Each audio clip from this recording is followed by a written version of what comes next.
Sud Radio en direct de Lacaune avec Philippe David. Bonsoir Philippe. Salut Alexandre, salut à toute l'équipe. Comment ça va? Oh non, ça va mieux que bien. Oui, il paraît que tu as déjà abusé de la bonne gastronomie de l'Est du Tarn, des monts de Lacaune.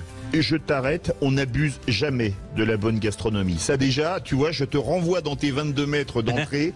La bonne gastronomie, on n'en abuse jamais, on en profite jusqu'au bout. Tu vois, c'est comme si tu peux marquer 15 essais dans un match, et ben t'en mets 15. La bonne gastronomie de Lacaune, c'est pareil. Mais on s'est arrêté à 14. Oui, Julien Thomas, bonsoir. C'est pour ça que j'ai dit 15. Comment ça va, Bonsoir Julien? Bonsoir à toutes et à tous. Très bien, Alexandre, et vous? Eh ben, on est très heureux d'être avec toi.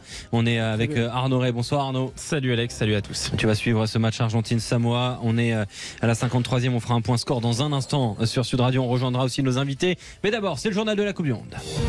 Les fromages Matok, l'affineur des Pyrénées au cœur de la mêlée, présente Sud Radio, le journal de la Coupe du Monde.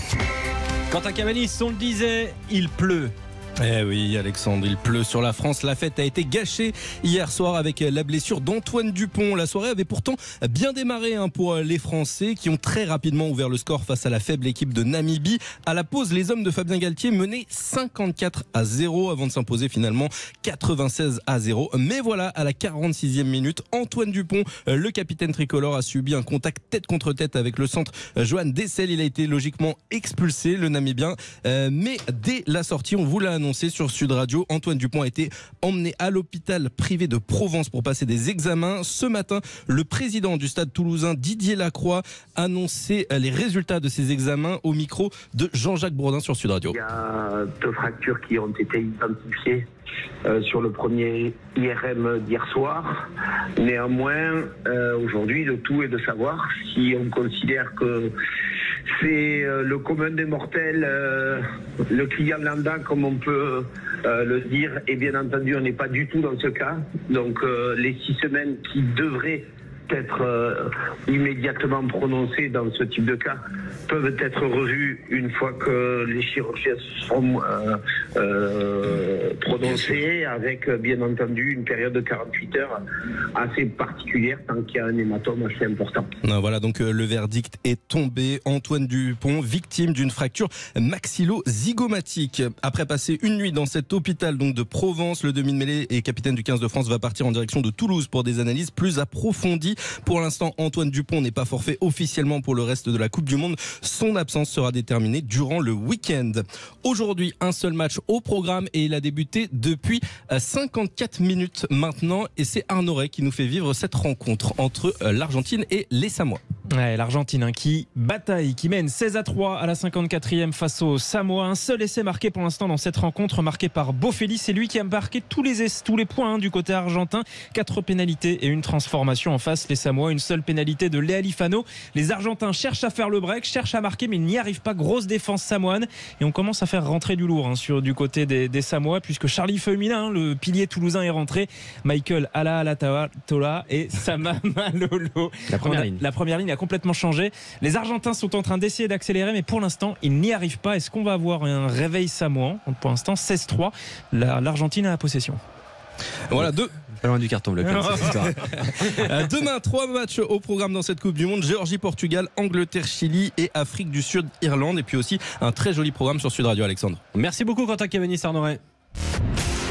Sud Radio, le journal de la Coupe du Monde. avec Matok, l'affineur des Pyrénées.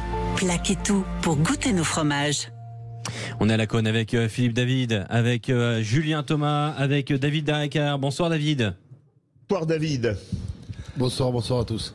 Le régional de l'étape. Eh oui, on est très heureux de t'avoir avec nous, David, ce soir sur Sud Radio. Avant d'accueillir absolument tout le monde autour de ta table, Philippe, on lance un magnifique jeu pour un cadeau exceptionnel. Vraiment, c'est un cadeau exceptionnel et c'est maintenant qu'il faut jouer. On vous offre un week-end de rêve, une nuit, demi-pension pour 2 personnes au relais Fusiès. C'est là où Sud Radio est aujourd'hui, avec une entrée aussi pour 2 personnes pour 2 heures au spa des Sources Chaudes des Monts de Lacaune. Cône-les-Bains et plus une visite d'une salaison, un demi-jambon désossé, ça c'est toujours un petit régal, un saucisson sec, une saucisse sèche, le tout médaillé au concours agricole 2023 de Paris. Et pour jouer, c'est maintenant au 0826 300 300 0826 300 300. Vous retrouverez dans un instant la fantastique Aude au standard pour vous accueillir. Tu me permets de donner un numéro ? Oui, le 12. Oui. Comme on a David Darry Carrère, il était demi-ouverture. Le 10e appel au 0826 300 300, ça va ? Le 10e appel. Allez, c'est annoncé. 0826 300 300 pour gagner votre magnifique week-end à Lacaune-les-Bains. Quelle magnifique région quand même, Philippe David. Ah, quelle magnifique région. Alors justement, on a 2 autres régionaux de l'étape, mais là, c'est plus gastronomie. On a notre hôte, Renaud Jeanne, directeur du Relais de Fusiez. Bonsoir. Bonsoir à tous. Et, alors là, lui, c'est Monsieur Salaison, Franck Martinez, président des Salaisons de Lacaune-les-Bains. Bonsoir. Bonsoir à tous. Alors là, on va commencer déjà par notre hôte. Vraiment, ici, ça a été fondé, cet établissement, en 1690, à la révocation de l'édit de Nantes. La famille Fusiez est venue se réfugier à Lacaune. Il a créé un relais de diligence qui aujourd'hui est ce magnifique hôtel, restaurant, avec piscine, etc. 3 étoiles. Une histoire magnifique. C'est une histoire, alors pour vous donner un repère quand même, ça a été créé avant le rugby en fait. Oui, c'est 1823 le rugby. Ouais. Avant le rugby. Mais depuis on s'est rattrapé, on a accueilli quand même beaucoup d'équipes. Et c'est vrai que c'est un relais qui date de 1690, qui a grandi avec les moyens de transport, puisqu'après avoir accueilli des cavaliers, des diligences, le petit train, voilà, il a grandi et il a aidé justement à développer l'économie locale, mais c'est un relais auquel on tient et il y a encore des pièces, notamment des lanternes en cuivre à gaz, il y a encore des pièces d'époque. Ah, c'est assez fantastique. On va parler tout à l'heure un peu plus longuement du relais de Fusiez, qui est magnifique, parce que là, on a Franck Martinez, président des Salaisons de Lacaune-les-Bains, qui est avec nous. Les Salaisons à Lacaune, ça a 700 ans, c'est ça, une belle et longue histoire. Eh oui, eh oui. 700 ans. Une belle histoire, avec de bonnes salaisons et de bons salaisonniers sur le coin. Alors, devant nous, on a fait une vidéo, c'est Antoine Mazer qui a fait une vidéo. On a un jambon absolument magnifique, découpé, hyper fin. On va le déguster, mais on a déjà eu la chance de déguster. Nous qui avons la chance d'être là. Non, pas qu'en cachette, on se cache pas, on assume totalement. Sud Radio, parlons vrai. Et ce soir, là, c'est mange en vrai. Alors, parlez-nous de ces jambons, de ces salaisons. Il y a le musée des salaisons que tu m'as fait visiter tout à l'heure. Extraordinaire. Eh oui.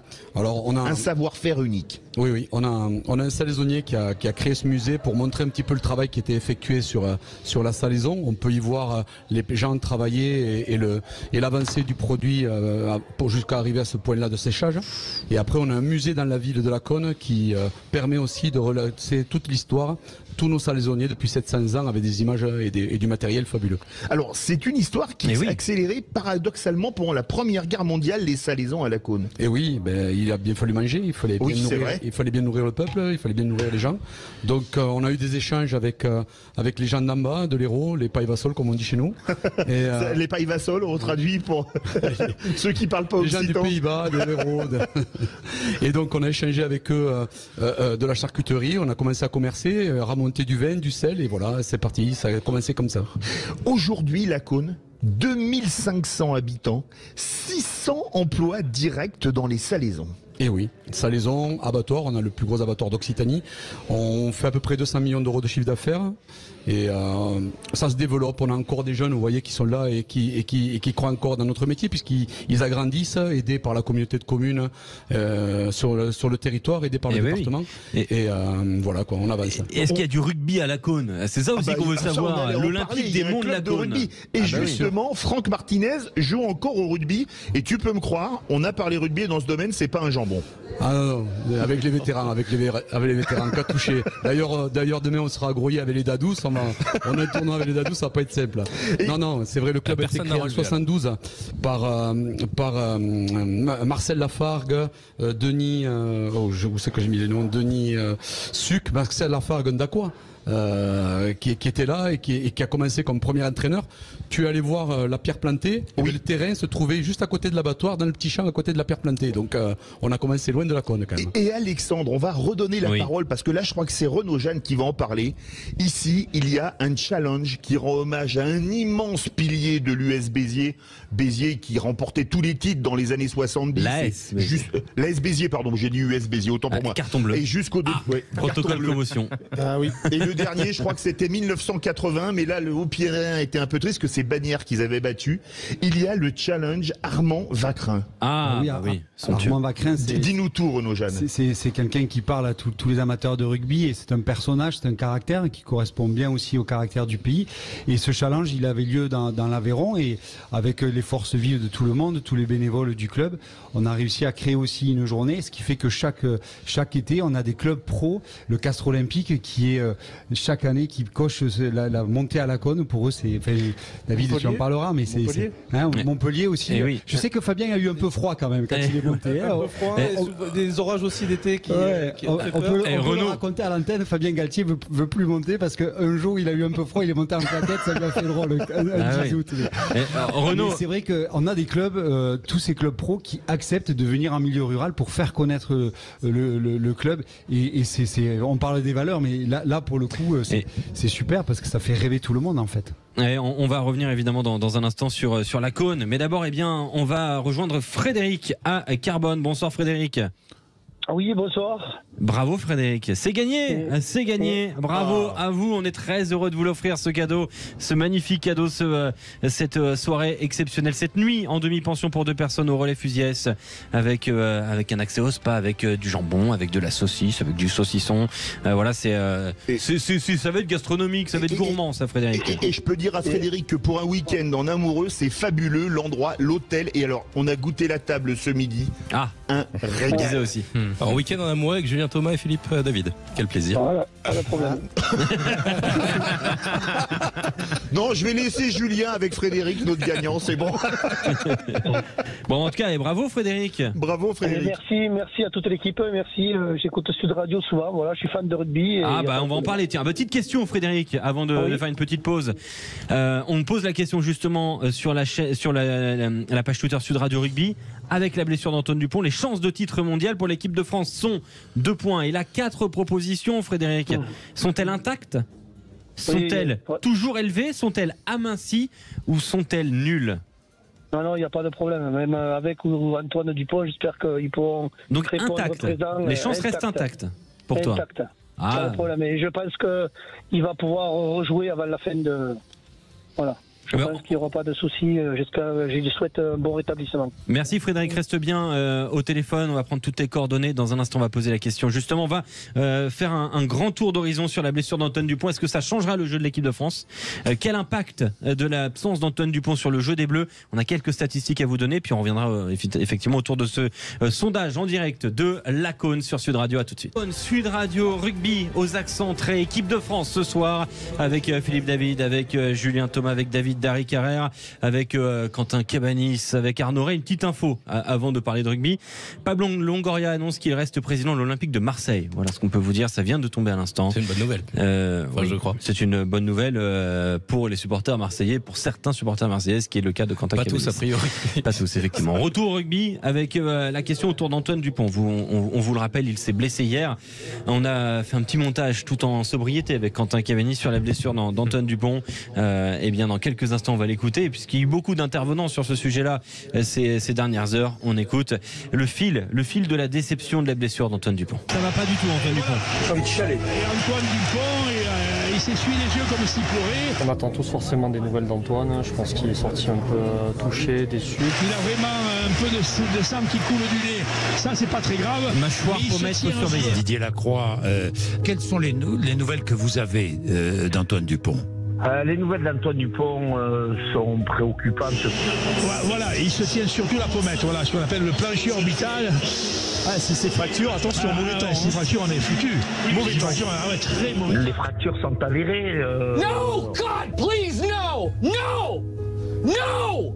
No! Il y a 2 fractures qui ont été identifiées sur le premier IRM d'hier soir. On aura un bilan médical beaucoup plus détaillé dans les prochaines heures. Quand on parle que le pape arrive à Marseille derrière la blessure d'Antoine, on peut penser qu'un miracle pourrait en perspective redonner de l'espoir à tout le monde.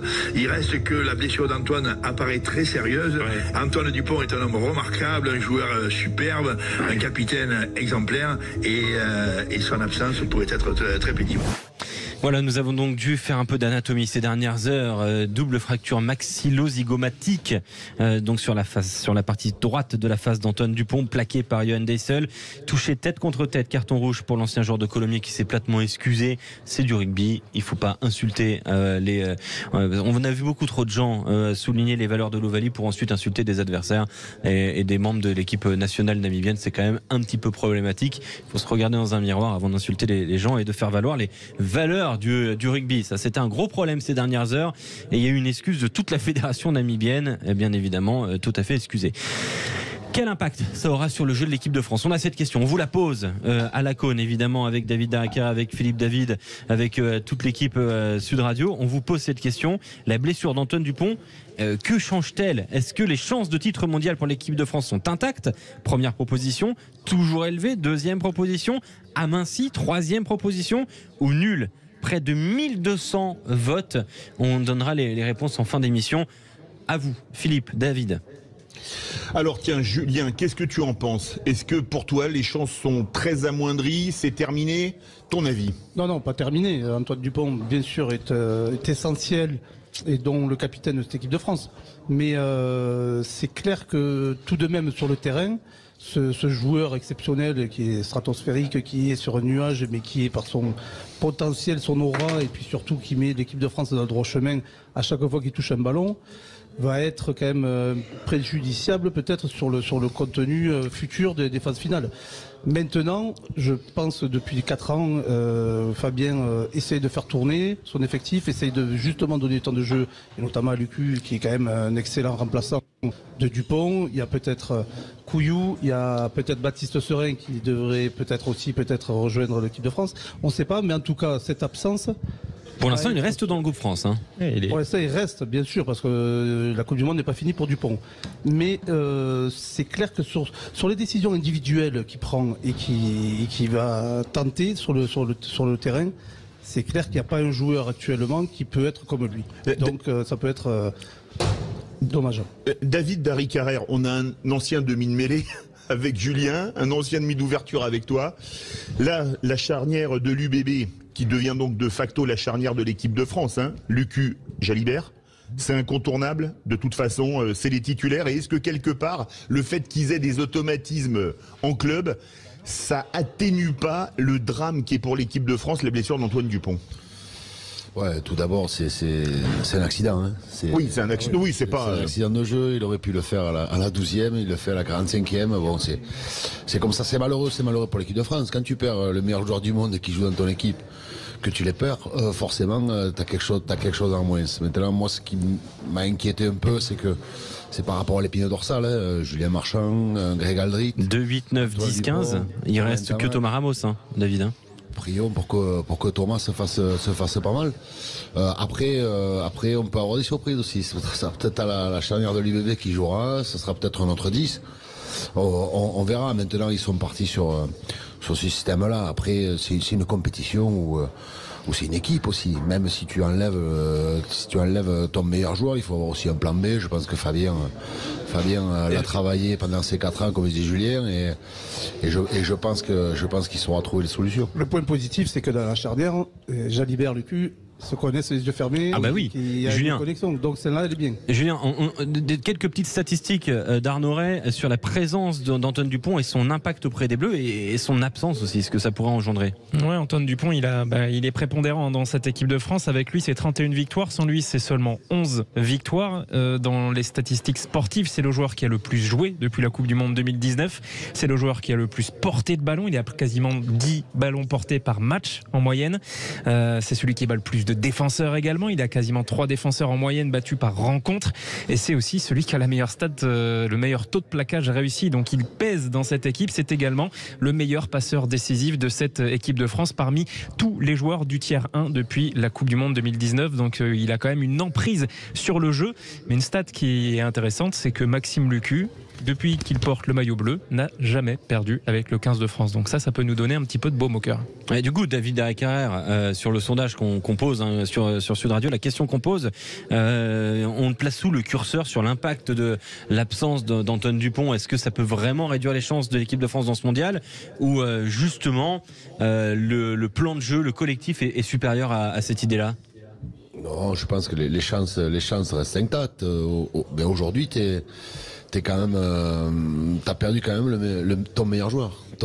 Donc malgré tout, les chances restent intactes. Après, on souhaite qu'il rejoue. Si c'est la demi-finale, il faudra passer le quart de finale, quoi. Jouer ce quart de finale sans Antoine, ce sera évidemment préjudiciable. Maintenant, ils sauront aussi j'espère, les autres faire le boulot, quoi. On a 30 secondes pour faire réagir nos hôtes, Renaud Jeanne et Franck Martinez, qui sont fans de rugby. La blessure de Dupont, tu l'as vécu comment devant la télé, Renaud? C'est vrai que par rapport à l'avalanche d'essais, ça nous a refroidi. Oui. On est simple amateur, donc d'abord on est triste pour le type, comme on a été pour Romain, parce évidemment. que c'est des joueurs qui donnent tout, c'est des vrais gars, quoi. Et on est d'abord triste pour eux. Et après, nous, on voit les collectifs évoluer et on sait que c'est collectif avant tout, donc on l'espère. Franck, tu penses, pour voter pour le sondage de Sud Radio, il y a 1200 votes, je donne le score pour le moment. Vous êtes 46%. On le donnera plus tard. Oui. Tu penses que quand même l'équipe de France, ça peut pas donner un supplément d'âme, une équipe qui a quand même la Shkoumoun à ce niveau? On perd Ntamak, on perd peut-être Dupont, on a perdu pour un temps limité Baye, on a perdu pour un temps a priori aussi limité Marchand, on a perdu Danty. Ça peut pas donner un supplément d'âme, se dire les dieux du rugby sont contre nous, on va donner encore 3 fois plus sur le terrain? Si, comme dit tout le monde autour de la table, je pense qu'ils vont se resserrer, qu'ils vont y arriver. Il y a quand même des demi-mêlées, il y a quand même des joueurs qui sont capables de relever le défi. Ils jouent ensemble, Lucu, Jalibert, donc après Couillou est dans le coup quand même. On va pas se non, bien sûr. Comme tu vas monter à Montalet à la Vierge pour allumer un cierge. Mais moi s'il le faut, il y a la Vierge au-dessus. Je vais mettre un cierge pour l'équipe de France. Écoute, vas-y Philippe, on te retrouve dans un instant sur Sud Radio, à tout de suite. En direct de la Cône avec toute l'équipe Sud Radio, avec Philippe David Darrick-Carrère, avec Arnaud Ray, avec Julien Thomas, Quentin Cavani, sont au cœur du match en Argentine-Samoa, et en direct de la Cône aussi Arnaud Ray. Point chaud là un instant pour les Samoans qui sont menés. 16-3 pour l'Argentine, on est à la 74e minute de jeu à Geoffroy Guichard, mais temps fort pour les Samoans qui pilonnent. On est à 5 mètres, même pas un petit mètre 50 de l'embut argentin. On est déjà à la 5 ou 6e phase de jeu. Les Allemands qui font le travail, ça y est, on est dans l'embut du côté samoan. L'essai des Samoa, ça fait 16-8.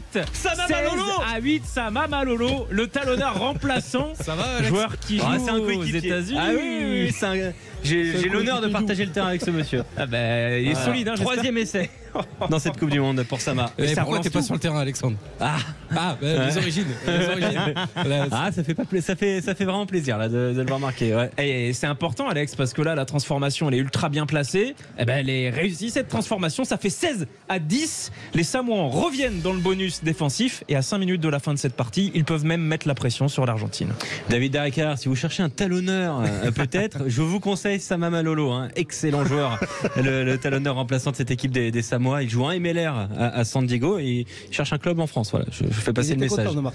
Il était très content. À Sud Radio. Il y a des agents à Sud Radio. Je suis pas agent, attention. J'ai la chance de le connaître. Alexandre qui va finir en prison ce soir. Voilà, s'il vous plaît. J'ai une carte de presse, s'il vous plaît. Non, je ne suis pas agent, mais bon, je le recommande. Je donne ton RIB à David Darrick-Carrère, il n'y a pas de problème. Voilà. Bon, bonne soirée. Alors oui, on parlait un peu de cette équipe de France et c'était transformé à 16-10. On parlait de cette équipe de France. Quel impact sur le jeu, David Darrick-Carrère? Parce que est-ce qu'on joue de la même façon avec Antoine Dupont ou sans Antoine Dupont, ou justement peut-être que le cadre est tellement fort que tout le monde est capable de maintenir les mêmes prérogatives?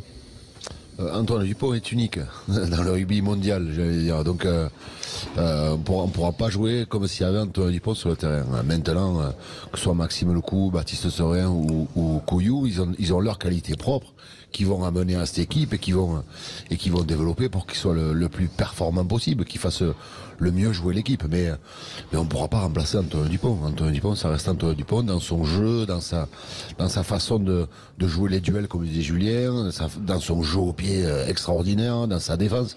Donc voilà, il faut pas, surtout pas qu'on croit que Maxime Lecou fera de l'Antoine Dupont ou les autres demi-de-mêlée. Est-ce qu'il n'y a pas le risque d'être un peu plus stéréotypé, d'avoir un jeu un peu plus peut-être direct d'ailleurs, si Maxime Lucu, ce qui n'est pas forcément une mauvaise chose, hein, attention, mais est-ce qu'on peut avoir des changements sur les options de jeu côté français? Est-ce qu'on va avoir peut-être un jeu plus lisible sans Antoine Dupont? Qu'est-ce que tu observes toi, David? Non, je pense pas. Je pense que le cadre offensif et défensif est bien défini. Ils le connaissent depuis 4 ans. Ils travaillent ensemble depuis 4 ans. Ils savent ce que les autres demi-de-mêlée peuvent apporter à cette équipe-là. Et je pense pas qu'ils changent de projet par rapport à un joueur ou à un autre. C'est juste qu'Antoine est capable de faire la différence tout seul. Comme un grand et que les autres joueurs autour de lui bénéficient aussi de cet apport-là. Julien Thomas. Julien. Ouais, tout à fait. Non, je rejoins David. C'est que celui qui pourrait correspondre le plus proche d'Antoine, ça serait Maxime Lucu.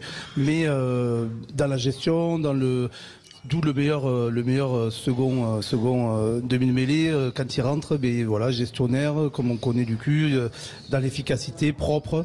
Sauf que, comme dit Dari, c'est quand même Antoine Dupont, prise d'initiative. Quand on parle de facteur X, lui, il est capitaine. Facteur X, il est sur un nuage, il a tout, quoi. Donc, forcément, le meilleur joueur du monde, quand il prend une initiative, c'est pour faire avancer l'équipe, c'est pour breaker, c'est pour trouver la faille et analyser auparavant comment il va pouvoir trouver la solution pour son équipe. Peut-être que Maxime Lucu sera plus dans la gestion, mais moins dans cette capacité à breaker comme fait Antoine Dupont. On accueille Vincent du Gers. Bonsoir Vincent. Bonsoir Vincent. Bon, sortie de radio, la radio du rugby depuis le début. Ah, c'est gentil Vincent, ça fait plaisir. Tiens, petite question Vincent, on la pose à tout le monde sur le compte Twitter Sud Radio Rugby. L'impact de la blessure d'Antoine Dupont, les chances de titre mondial pour l'équipe de France sont-elles intactes? Première proposition. Sont-elles toujours élevées? Deuxième proposition. Troisième proposition, sont-elles amincies, amoindries? Ou sont-elles désormais nulles? Ton avis, Vincent du Gers de Lombès, ça m'attend. Alors écoute, pour être optimiste, on va dire que nos chances sont amoindries. Ah ouais, ça c'est optimiste tout ça? Ouais, mais il faut, dans tous les cas, si on va être champion du monde, il faudra faire confiance aux joueurs qui seront sur le terrain, c'est inévitable. Bon, on sait que malheureusement, Toto sera absent très longtemps, le cauchemar continue déjà avec la blessure de Romain Ntamak, ça avait été un vrai coup de dur pour l'équipe. Là, on perd la charnière, un poste stratégique, on parle souvent de l'épine dorsale au rugby vertébrale. Donc là, ça commence à faire dur sur les vertèbres. Donc attention à la paralysie. On verra si, oui, ça fait la charnière bordelaise. Lucu Jalibert permettra d'avoir un bon niveau de performance, mais comme vous l'avez dit, il y a le plan de jeu depuis très longtemps connu. Donc on peut supposer, en tout cas, on va pousser les joueurs pour qu'ils aillent jusqu'au bout, sachant qu'on sait que Stade Monde cette année a une influence considérable. Tous les adversaires de la France l'ont reconnu. Donc voilà, maintenant on sait que malheureusement Antoine, il va falloir tirer le trait sur lui pendant quelques semaines. Donc il faudra qu'on pousse derrière ceux qui vont jouer à sa place.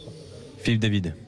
Oui, ça c'est quand même une vraie question. Je voudrais poser la question à Dari Carrère et Julien Thomas. On en avait parlé il y a quelques instants avec Renaud Jeanne et Franck Martinez. Est-ce que quelque part, parfois, un accident arrive, un grand joueur se blesse et son remplaçant explose aux yeux du monde? Est-ce que ça pourrait pas être quand même extraordinaire, par exemple, pour Q et Jalibert? Parce que la charnière, c'était la charnière toulousaine, avec évidemment Antoine Dupont et Romain Ntamak. Est-ce que quelque part, ça pourrait pas être, je repose la question, une manière de se transcender et de faire quelque chose d'exceptionnel? Ben évidemment, parce qu'ils ont du talent tous les deux quand même. Ah bien sûr, sinon ils ne seraient pas à ce niveau-là. On est bien d'accord. Ils ne seraient pas à ce niveau-là, non.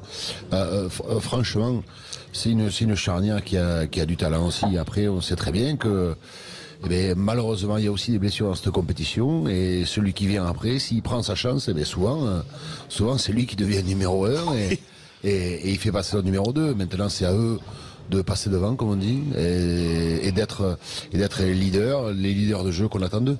Julien. Non, mais c'est tu peux exposer. Moi, je trouvais que Lucu ces dernières saisons avec l'UBB, le fait d'être sélectionné, d'avoir pris de la confiance dans cette équipe de France, a franchi des paliers totalement. Il n'a jamais déçu en France, franchement. Exactement. Il est arrivé de Biarritz quand même, donc il a franchi rapidement les paliers et surtout dans l'efficacité, dans la propreté de son jeu, dans le leadership. Maintenant à Bordeaux, c'est quand même un des piliers quand même de cette équipe au niveau leader. Et là, avec l'équipe de France, de s'être associé par les blessures avec Jalibert, je pense qu'ils peuvent tenir la baraque du fait d'avoir décomplété un petit peu son grand rôle. Et en plus, c'est intéressant parce que tout à l'heure, lors de la conférence de presse ce matin, du côté de Marseille, on avait Laurent Labitte, pardon. Laurent Labitte. Petit carton bleu. Carton bleu, chacun son tour. Christian qu'on salue, effectivement. Laurent Labitte, l'entraîneur de l'attaque du 15 de France, qui a parlé d'un groupe qui est resté très très fort, collectif, après l'annonce de la blessure d'Antoine Dupont. On écoute. C'est vrai, chaque fois qu'il y a un joueur blessé, on a un groupe qui est très fort, qui est très lié, qui passe beaucoup de temps ensemble et qui s'apprécie beaucoup. Donc chaque fois qu'un de ces joueurs est en difficulté, tout le monde essaie de l'accompagner le mieux possible et tout le monde vit la chose aussi un peu difficilement. Donc c'est vrai que malgré le très bon match hier et le très bon contenu de ce qu'on souhaitait faire et de ce qu'on a réalisé sur le terrain, c'est sûr qu'on avait un petit peu un goût amer dans la bouche à la fin du match avec cette blessure d'Antoine, mais comme je l'ai dit, tout le monde est optimiste et on espère qu'Antoine reviendra très vite parmi nous. Ouais, c'est vrai que ça a un peu gâché la soirée, toi aussi, de ton côté, Vincent, dans le Gers, auditeur Sud Radio. J'avoue que oui, j'ai été anéanti comme tout le monde, et puis c'est vrai qu'on le voit sur l'action, on voit Antoine qui souffre, on le voit qui pleure quasiment, je pense plus par le fait qu'il a compris que malheureusement la blessure était grave que par la douleur. Donc c'est vrai qu'on a assisté un peu d'artifice, un record de points marqué par une équipe de France en match international, mais le fait est qu'on va retenir malheureusement la perte du capitaine emblématique de l'équipe de France. C'est vrai que quand on parle au rugby Coupe du Monde 2023, on a Antoine Dupont qui vient directement à l'esprit, et de savoir qu'il va manquer plusieurs matchs, c'est terrible pour l'équipe de France. Oui. C'est ce qu'il y a de fou, c'est qu'on a eu le match record de l'équipe de France, on a frôlé les 100 points, on n'avait jamais gagné avec un tel écart. Le dernier record, c'était contre la même équipe, mais 87-10, il n'y avait que 77 points d'écart. Là, il y en a 19 de mieux, et quelque part, même les 14 essais, certains étaient magnifiques, tout a été oublié, littéralement, à cause de la blessure d'Antoine Dupont, non, David ? Oui. On dirait presque que ce score est anecdotique. De 96, il y aurait eu plus de 100 ou 96, c'était pareil. C'est quoi? Parce que c'est jamais anecdotique. C'est pourquoi? Parce que tout le monde s'en souviendra. C'est-à-dire dans tous les journaux, ce sera marqué. Quand tu taperas sur Internet, France dans les billes, il y aura toujours le score. Oui. Ça sera toujours là. Mais, maintenant, c'est vrai que c'est plus psychologique, le choc. Il faut un peu de temps pour le laisser passer. Il faut un diagnostic. Il faut poser un diagnostic là-dessus. Il faut avoir le délai et pouvoir se projeter après. Elle n'est pas finie la Coupe du Monde pour. Non, pas du tout. Pas encore. Hein. Et puis après, tu parlais de choc psychologique tout à l'heure. L'équipe de France, c'est juste Coupe du Monde pour la gagner. Pour être champion du monde, pas pour jouer les quarts de finale ou les demi ou la finale. C'est vrai. Elle joue pour être champion du monde. Et en espérant qu'on aille en finale, parce que là ce serait la 4e fois, c'est la bonne, et pas la 3e fois, c'est la bonne. Champion du monde, et ils sont comme ils sont dans le groupe, une quarantaine à avoir participé à l'aventure. Ouais. Ils sont 40 à vouloir être champion du monde, 42 à vouloir être champion du monde, plus le staff évidemment. Donc avec ou sans Antoine Dupont, avec ou sans Romain Tamac, ils sont en mission, ils veulent être champion du monde, et ils vont tout faire pour y arriver à 42. Et là je rejoins Dari, mais c'est vrai que c'est plutôt le côté journaliste, supporter ou autre qu'on enflamme la blessure de Dupont, la blessure d'Ntamak, du fait que ce soit les leaders, du fait que ce soit des très grands joueurs, bien sûr, des facteurs X, c'est eux qui portent quand même l'équipe de France.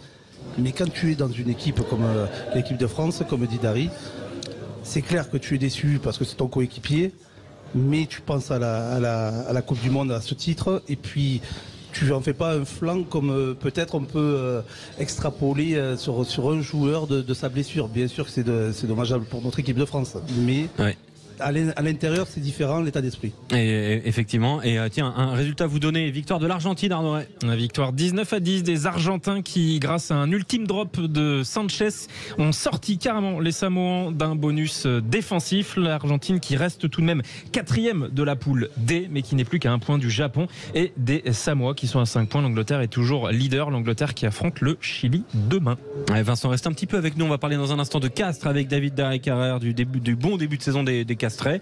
Et puis on va parler aussi de cette saison très particulière, j'imagine, à préparer pour les joueurs, puisque deuxième préparation. Et puis aussi pour les coachs, peut-être une petite des petites envies de recrutement pour certains clubs de top 14 durant cette Coupe du Monde, se renforcer avec les trouvailles qu'on voit à la télé et qu'on écoute sur Sud Radio durant cette Coupe du Monde. À tout de suite. On est avec Philippe David, avec David Darrick-Carrère, Julien Thomas en public à la Cône dans un magnifique logis.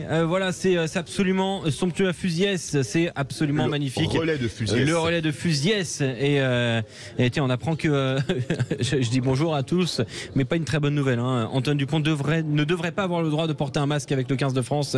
On vous expliquera pourquoi. C'est en tout cas interdit par les règlements de World Rugby si le masque est rigide. Et dans ce cas-là, il faudrait qu'il soit rigide. Donc ce serait une piste qu'on devrait donc déjà écarter. Mais revenons sur le début de saison de Castres. Parlons de Castres, puisqu'on est avec l'entraîneur de Castres, avec David Darrick-Carrère, avec toute l'équipe Sud Radio, avec un ancien joueur, un certain Julien Thomas. Sous les ordres de David. Sous les ordres, il me semble, de David Darrick-Carrère, effectivement. Avec une finale au bout. Serge Mias et Dari, bien sûr. Serge Mias, David Darrick-Carrère, ça fait aussi des très grands résultats au Stade Rochelet, Julien Thomas. Sache-le. Une très belle doublette au Stade Rochelet. Oui. Mais les amis, ici, là, à la Cône, on peut dire que le Castres Olympique, c'est une institution. On va même au musée de Salaison et il y a les maillots et les photos du Castres Olympique. Ici, au relais de Fusiès, il y a les maillots dédicacés du Castres Olympique, les photos.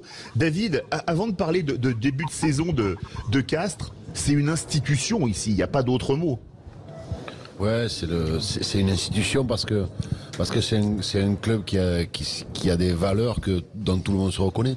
Et je pense qu'ici ces valeurs-là, sur la valeur travail, la valeur famille, la valeur toutes ces valeurs-là d'entraide, de solidarité, mais aussi d'ambition, se retrouvent dans bon nombre de villes et de villages du département. Julien Thomas, c'est vrai que c'est une institution ici. Il n'y a pratiquement pas une boutique où il n'y a pas au moins un maillot ou une photo du Castres Olympique. C'est impressionnant. Mais l'institution, c'est surtout le Tarn qui est quand même castré. C'est impressionnant le côté à la fois professionnel de ce club et familial. C'est vrai que parfois, avec bien sûr les structures, les infrastructures qui progressent, les stades qui se grandissent et avec les travaux pour de plus en plus d'affluence, mais c'est quand même une institution qui garde son terroir, qui garde vraiment cette identité, son ADN, et elle y joue beaucoup là-dessus d'ailleurs. Ils ont bien raison, le Castres Olympique joue vraiment sur ses valeurs de terroir et c'est très familial. Honnêtement, quand j'ai pu venir jouer à Castres, ça a été une saison magnifique parce que je me retrouvais un petit peu dans ce rugby à la fois top 14 professionnel avec exigence, mais que ce soit les bureaux, le club, les joueurs, l'intendance, tout le monde se connaît. Il n'y a pas une personne qui ne connaît pas une autre. Et puis pour parler des grands parcours de rugby, David Darrick-Carrère, il y a eu un passage, on le sait évidemment, un grand passage au Stade Montois, même une formation au Stade Montois. Puis il y a eu un passage aussi à Saint-Sevé, dans les Landes. Je connais bien le coin. Là, c'est pas les salaisons, c'est le poulet à Saint-Sevé. Oui, et pas que le foie gras du Bernay, qu'on salue nos amis du Bernay. On mange mieux à la Cône et à Castres ou à Saint-Sevé. Attention, il n'y a aucune bonne réponse, David Darrick-Carrère. Dans tous les cas, vous allez avoir un problème. Là, parlons vrai, mais il faut dire que c'est mieux ici. On est à la Cône. Quand on est gourmand, on aime tous les produits. Bonne réponse. Moi, je suis un grand gourmand. Mais ce début de saison, le CO, après 3 journées, 3e, 2 victoires. Les Pyrénées-Atlantiques réussissent bien, parce que victoire contre la section paloise et contre l'Aviron bayonnais. Bon, malheureusement, une défaite de peu contre l'UBB. On peut dire que ça a bien commencé cette saison pour le CO. Oui, en termes d'objectifs, en termes de points, on n'est pas mécontent, même si sur le contenu, on va dire, il y a encore du boulot, mais il y a que 3 matchs à jouer, c'est encore un début de saison, il faut encore travailler, mais comptablement, aujourd'hui, on est là. Moi, j'avais fait une transgression un peu sur la Formule 1. J'avais dit que ces trois premiers matchs, ça serait la Q1, la Q2, la Q3 des qualifs pour partir en pole position. Qui est Verstappen sur les 15 prochains David, vous aviez pas dit aux joueurs qu'ils auraient de nouveau 6 semaines de prépa, par contre. Ça, hein il le savait depuis un moment. Non, mais on le savait que cette saison allait être longue, compliquée, différente de toutes les autres. C'est ce qui la rend aussi très intéressante, très passionnante, parce que finalement, on ne sait pas ce que ça va donner de préparation dans une saison. On ne sait pas ce que ça va donner le retour des joueurs dans leurs clubs respectifs, quel niveau ça va avoir, si ça va faire resserrer le championnat ou pas. Donc c'est aussi passionnant de pouvoir travailler sur une saison différente, sur des objectifs différents et sur un saucissonnage de ce championnat qui nous rend inquiets, mais aussi... Oui, parce qu'il y a 15 matchs après d'affilée. Alors, en parlant de saucissonnage, il se sert en saucisse de la côte en même temps. Hein. Ah bah oui. Il joint l'utile à l'agréable. Hein. T'es d'accord, Julien, t'es témoin. Oui. Le micro de la main droite et la saucisse de la main gauche. Mais comment, quand on est entraîneur, on gère une saison comme ça? On prépare des joueurs pour 3 matchs et après on s'arrête pendant 2 mois. C'est assez dingue, parce que les préparer physiquement, etc. Là, ils sont en vacances, ils ont des exercices. Comment ça se passe? Non, cette saison, elle a été anticipée. On ne découvre pas du jour au lendemain. On fait pas une préparation d'une saison comme celle-là, en plus du jour au lendemain. Donc ça a été longuement anticipé. Les entraînements, tout était prévu de longue date. On sait où on veut aller, les préparations. Les joueurs qui sont en sélection et tout ça. Exactement. Et on sait ce qu'on veut faire dans le contenu. Après, c'est aussi comment les garçons vont réagir à ces 2 préparations, à ce bloc de 3 matchs, puis 10 jours de vacances, comment ils reviennent, comment ils se sentent. Et après, c'est l'accumulation des 17 matchs qui vont arriver. 17 matchs. Oui. Non mais c'est colossal, hein. David. Et d'ailleurs, on pose la question à Vincent du Gers, toujours avec nous, auditeur Sud Radio. Il y a quand même quelque chose d'absolument incroyable, c'est que le lendemain de la finale de la Coupe du Monde, hein, donc il y a le lendemain de la finale, on sera donc le 29 octobre, et il y a une journée de top 14. C'est quand même hallucinant, Vincent. Et Castres ira jouer chez le champion d'Europe et la France sera devenue championne du monde la veille. J'ai fait mon Alexandre de Lovan pour l'émission de voyance de Sud Radio tous les jours de 16h à 17h. Je laisse la parole à Vincent. Oui, non, mais comme vous l'avez dit, c'est vrai que le calendrier est fou. À peine on sort de la Coupe du Monde, que le lendemain, le championnat va reprendre. En effet, les Castrés vont aller à De Flandre, défier le champion d'Europe en titre à La Rochelle, pour un match qui s'annonce en effet très difficile pour les Castrés. Mais quand on parle de Castres, moi je suis forcément admiratif, parce que Castres, en 10 ans, c'est 4 finales, c'est 2 boucliers.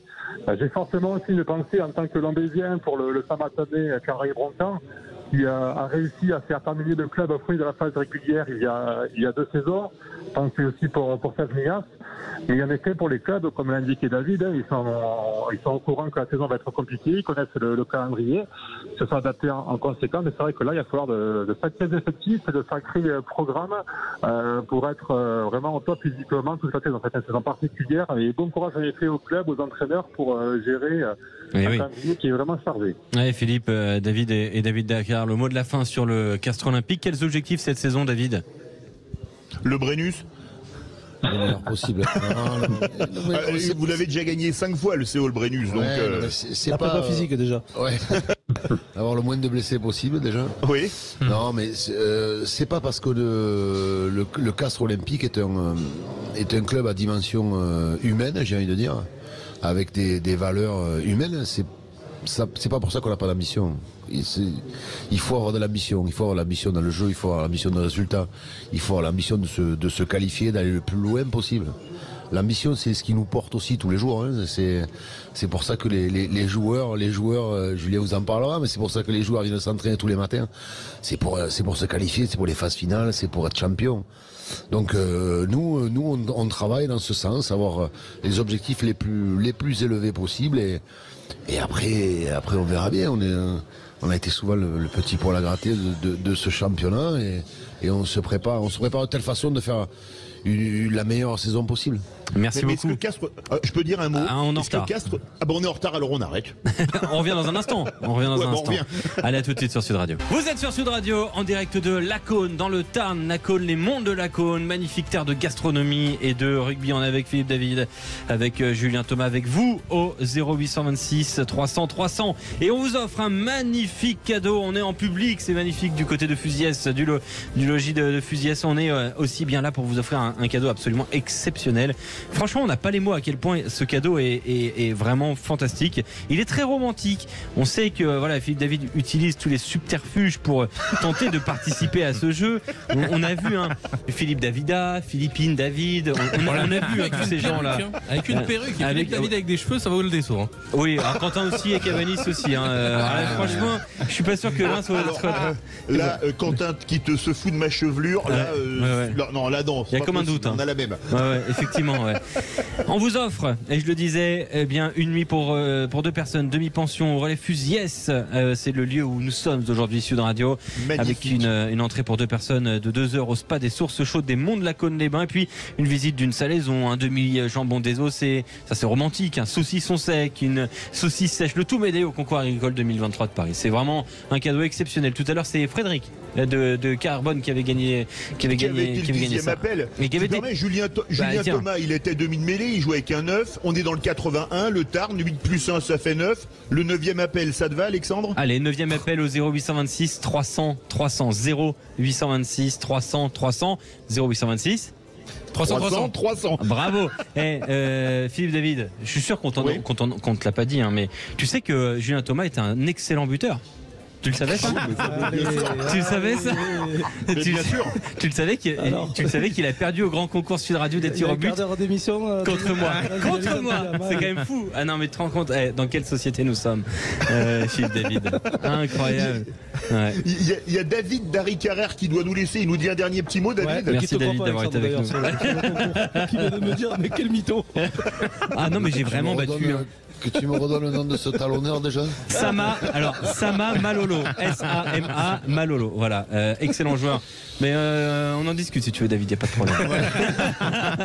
Il ne perd pas le sens des affaires d'une heure sur l'autre. Non, mais je ne peux que le conseiller, c'est un super gars. Non, un dernier mot.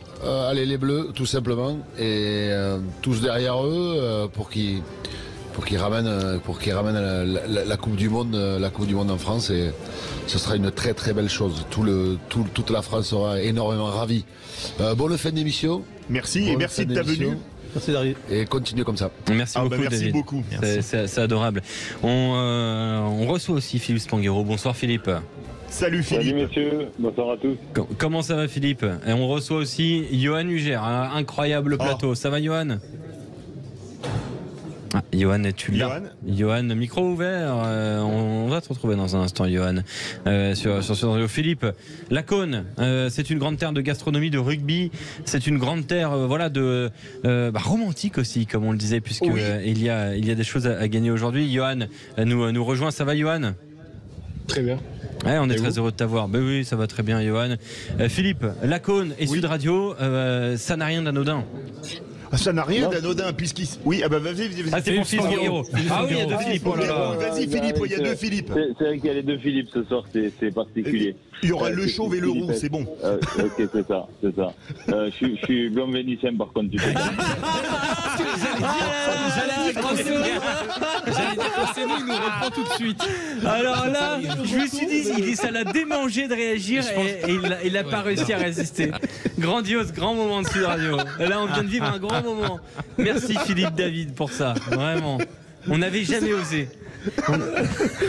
Philippe Spanghero, donc voilà, merci d'avoir tout organisé. Bonne soirée à toi. Voilà comment on te remercie. Non, mais c'est vrai que je suis très heureux. Alors malheureusement, je peux pas être présent physiquement, mais je remercie Franck Martinez et tous les gens qui représentent le groupement des Salaisons de Lacaune, parce qu'il y a une belle histoire. Bon, d'abord, c'est une grande terre de rugby. Ça a une relation particulière avec le club de Castres et les synergies avec le 100% région. Et puis voilà, c'est quand même l'ADN de Sud Radio d'aller dans ces territoires de rugby, et l'occasion de la Coupe du Monde était trop belle. On a déjà fait une belle première partie de tournée de Déloc la semaine dernière. C'est un vrai plaisir d'aller sur les territoires, de faire des focus sur des clubs qui ont une histoire particulière. Et donc, c'était assez logique de venir dans le Tarn et à la Cône ce soir. Philippe David. Et justement, on est avec le groupe Perrault Automobile. Oui, tu es un beau blond vénitien, maintenant je te l'ai dit, comme ça c'est réglé. On est avec Julien Dupont, directeur du groupe automobile Perrault sur Castres et Mazamet, un groupe implanté dans tout le sud-ouest. Bonsoir Julien Dupont. Bonsoir à tous, bonsoir Philippe. Bonsoir Julien. Alors, présentez-nous le groupe Perrault. Écoutez, le groupe Perrault, c'est un groupe familial qui on va dire, qui démarre à Béziers, qui monte jusqu'à Brive. 36 concessions. Que des villes de rugby. 36 points de vente, 700 collaborateurs, 18 000 véhicules neufs et d'occasion distribués tous les ans. C'est beau. Comment il est né le groupe Perrault? Le groupe Perrault, il est né par monsieur Joseph Franco, le grand-père de Rémi et Robin, nos PDG actuels, qui a signé de mémoire le premier contrat de concessionnaire à la marque Renault en 1945 à Castelnaudary, le berceau du groupe. Je crois que Philippe connaît un peu.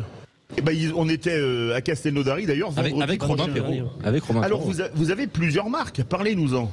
Oui, nous distribuons les marques de naissance Renault, après est arrivé Dacia, Alpine aujourd'hui sur le centre de Béziers, Hyundai, MG Motors et maintenant même Ligier, les voitures sans permis. Ah oui, vous êtes vraiment multimarque. Et d'ailleurs, Philippe David, je ne sais pas si tu sais Philippe, mais le fait que Castres soit avec le partenariat national Renault, le groupe Robin Perrault n'y est pas pour rien. C'est une incroyable histoire. Hein.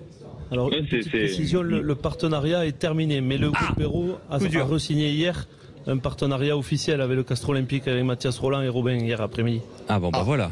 Ah bah c'est une information signée Julien Dupont pour Sud Radio. Ouais, on le doit beaucoup à Robin surtout. Alors, justement, le groupe Perrault, on a l'impression que c'est indissociable du rugby puisque vous êtes dans tout le Grand Sud-Ouest et vous soutenez, accrochez-vous bien, 33 clubs de rugby.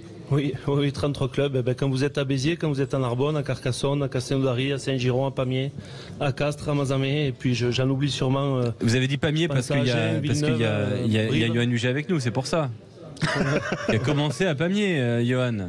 Exactement. On soutient même le 13 aussi. On est obligé de passer par Pamiers si on veut se développer. Ah bah oui, c'est important. Oui, c'est ça. Vous travaillez avec le particulier, le professionnel dans tout le Grand Sud-Ouest, donc. Oui, de toute façon, en véhicules particuliers, utilitaires, etc. Notre cœur de métier, de toute façon, ce sont les particuliers, les artisans, les commerçants. De toute façon, derrière chaque professionnel, il y a aussi un particulier. Et nous sommes des marques généralistes et je pense que comme le rugby, nous travaillons les valeurs de compétition, de proximité, d'engagement, de fidélité aussi de nos engagements. C'est beau, un beau groupe présent dans le Sud-Ouest. On continue avec nos amis, avec nos autres pour parler des salaisons de la Cône et du relais Fusiès. Bien sûr, là avec grand plaisir. Alors, je rappelle d'ailleurs qu'on a un magnifique cadeau à faire gagner. J'en profite, Philippe, excuse-moi. Oui. C'est un week-end fantastique.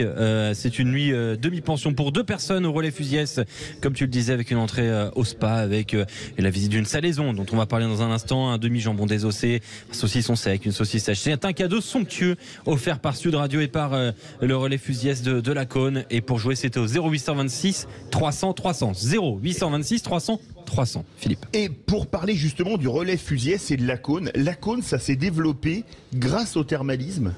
Alors c'est vrai que ça a fait partie au début des années 1900, cette source Saint-Michel qui avait une double vertu d'être notamment diurétique et aussi de calmer les maladies de peau. Et ça a été conjointement avec la Belle Époque. Oui. Donc on a eu un lien fort, on l'a dit tout à l'heure, avec notamment les notables de Béziers, mais aussi Tarnais. C'est devenu le lieu de villégiature des notables de Béziers. C'est ce qu'il y a d'amusant. Oui, c'était un peu the place to be ici. Oui. En bon français. Ouais, c'est ça. Et puis on le voit d'ailleurs dans de belles maisons encore qu'on voit dans les environs.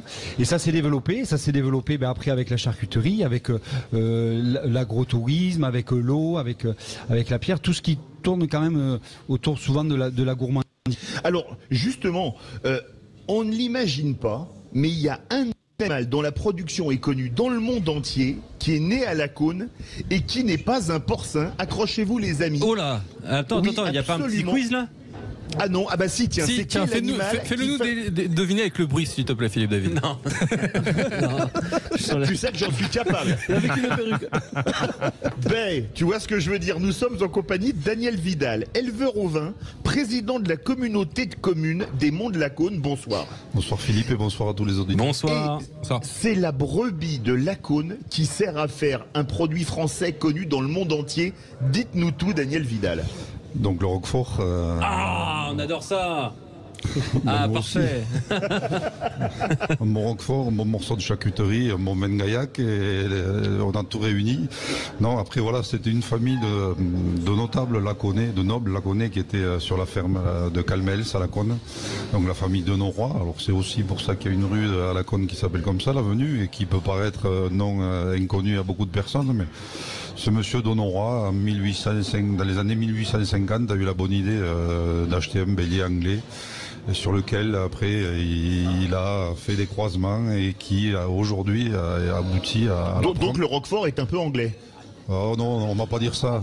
Je vais me faire lyncher. Alors là, Philippe David, vraiment Philippe. De ces croisements a réussi à faire inscrire cette race au début des années 1900, en 1902, et aujourd'hui c'est la première race nombre de bêtes en France.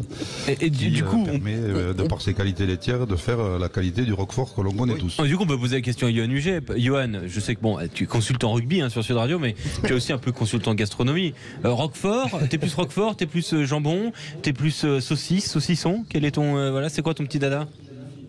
Je dirais plus du jambon quand même. Ah ouais, du jambon. Ah bah là on en a un magnifique devant nous. Hein. Ah ben j'en doute pas. J'en ai goûté quelques-uns comme ça au Pays Basque, dans l'Ariège, donc on est bien aussi. Ah bah oui. Celui de Lacaune il est au-dessus. Ah, Franck Martinez voulait réagir pour parler des salaisons. Alors c'est quand même extraordinaire à Lacaune, les salaisons c'est 31 entreprises adhérentes. 4770 tonnes de produits transformés et 200 millions de chiffres d'affaires. Et oui.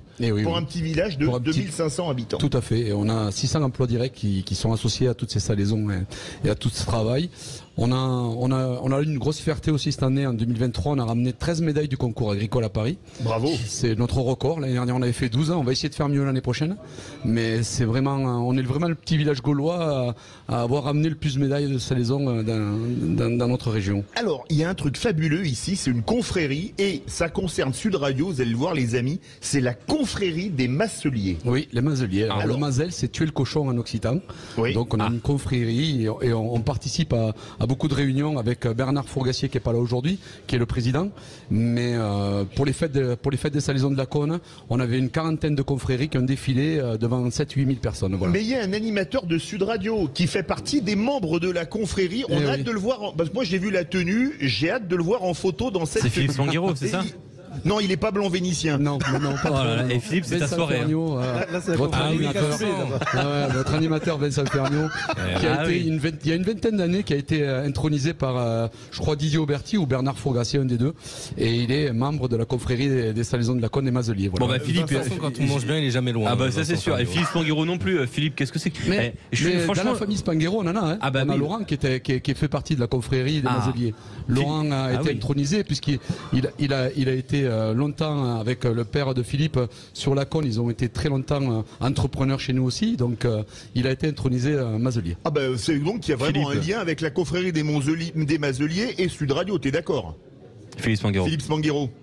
Ben, bien sûr. Non, mais il y a une histoire particulière. Nous, on a une histoire particulière aussi, la famille, avec une des entreprises locales, la famille Roussali. Voilà, il y a des liens. Le rugby est jamais très loin de tout ça quand même.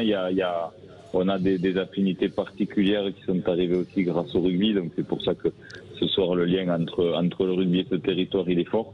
Mais oui, je connais bien les territoires de Lacaune et les gens qui le composent. Et qui sont des gens qui nous accueillent merveilleusement. Tu sais quoi, bien. Il va falloir accueillir quelqu'un d'autre de plus, puisque on rejoint Serge de Tarbes dans les Hautes-Pyrénées. Serge de Tarbes. Bonsoir Serge. Bonsoir. Bienvenue sur Sud Radio Serge.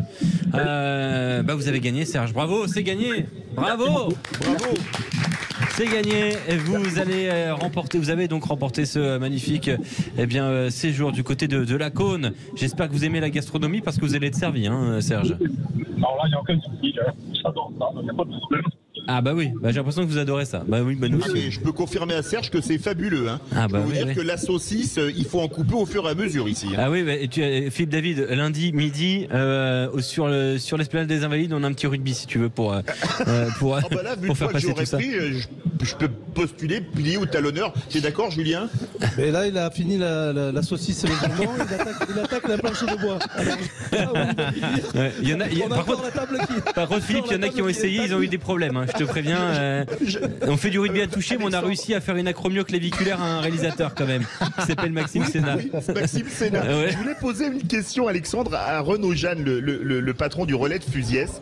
Quand on a d'aussi bons terroirs dans la ville où on a un hôtel-restaurant 3 étoiles, est-ce que on va faire... Alors, moi j'ai eu la chance de déjeuner ici à midi avec l'équipe de Sud Radio.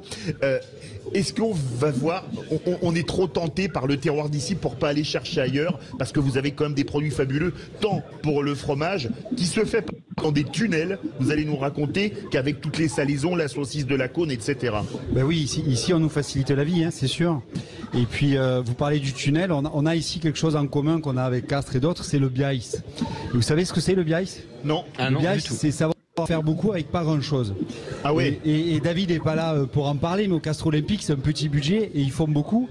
Et à force, et c'est vrai que nous aussi, et en définitive, on met les produits en avant et la transformation d'anciens tunnels de chemin de fer en tunnels d'affinage, c'est un très très bon exemple. Alors nous on s'applique et si vous êtes sage, ici on a le temps, on vous donnera une petite recette de cuisine de 3e mi-temps.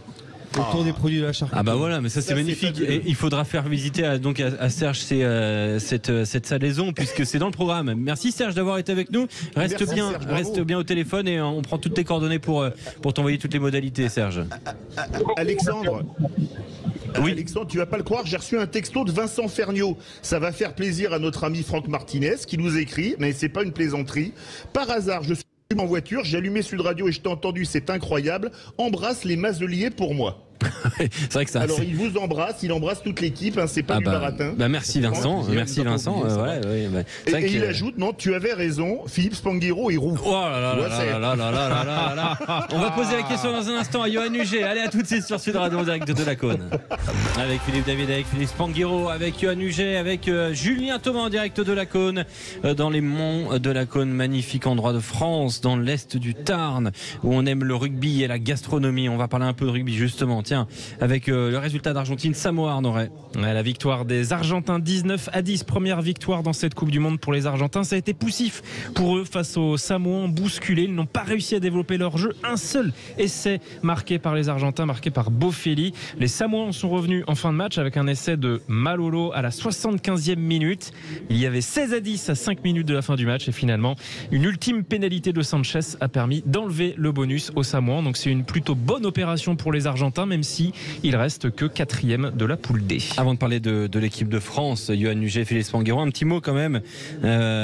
C'est décevant comme victoire de l'Argentine. Qu'est-ce qu'on en pense, Philippe Spanghero? C'est forcément décevant parce que cette équipe d'Argentine, on l'attendait quand même à un niveau beaucoup plus élevé.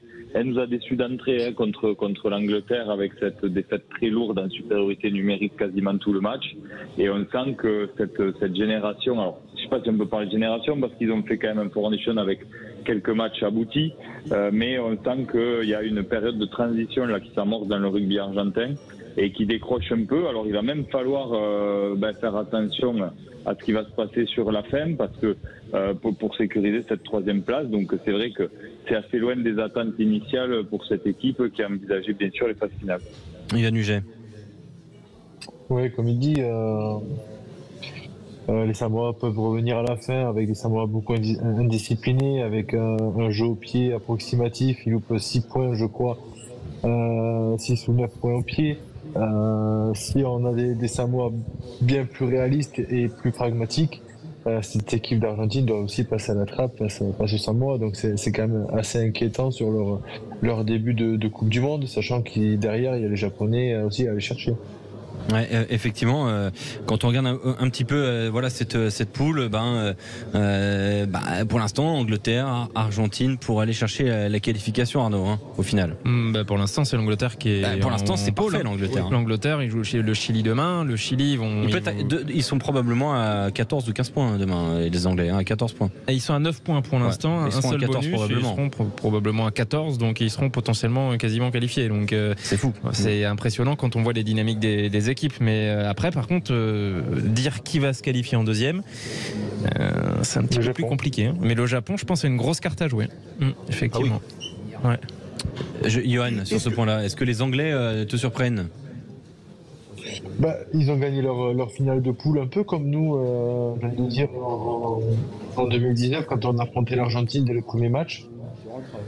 On savait que ce match-là était très important, ils l'ont gagné avec leur courage, leur force, et ça leur a mis en confiance, et du coup ils ont enchaîné une belle victoire face au Japon avec ce petit essai qui les a mis, qui a été un peu ces Japonais qui étaient dans le match.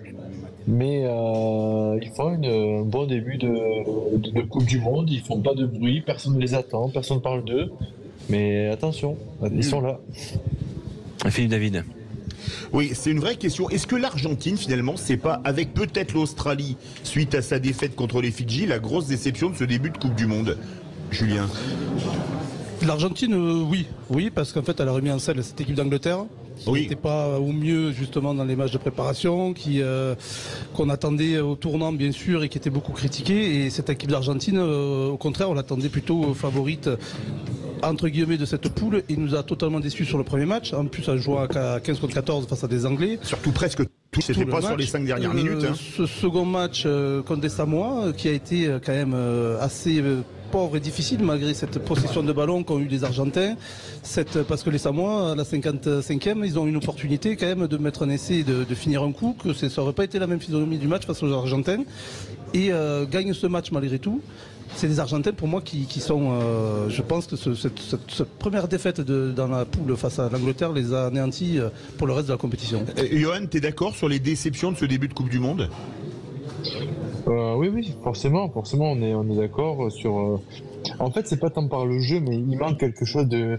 Leur grinta, on les sent pas. Il y a un peu Kremer qui vient faire. Mais on sent qu'il manque vraiment leurs fondamentaux. Ce gros pack qui domine en mêlée. Voilà, c'est dommage parce qu'on les attend. Mais ils n'ont plus Omar Hassan, hein, toi qui l'as bien connu à Toulouse. Hein. Ah bah non, ça fait un petit moment. Maintenant il chante. Alors merci Philippe, on n'est plus en 2005. Hein, écoute, Omar est parti depuis bien longtemps et ils se sont régénérés depuis. Non mais c'est fait exprès. On va continuer de parler rugby. Merci Philippe Spanghero d'avoir été avec nous. Tiens, j'ai une petite question à te poser. Ce sera la porte, ce qui va ouvrir notre débat dans un instant avec la blessure d'Antoine Dupont. Les chances de titre mondial pour l'équipe de France sont-elles intactes, toujours élevées, amincies ou nulles? Philippe Spanghero. Alors en 2 mots, j'ai répondu au sondage sur les réseaux sociaux et j'ai mis un peu aminci parce que d'abord, d'un point de vue sportif, on perd gros, c'est le meilleur joueur du monde et c'est notre facteur X principal. Et puis, ça, Johan en parlera mieux que moi. Mais même si j'ai écouté votre débat tout à l'heure sur le fait que les joueurs sont dans leur bulle et arrivent à digérer ce genre de choses, il y a des joueurs qui ont un impact psychologique dans le vestiaire et sur le terrain beaucoup plus important que d'autres.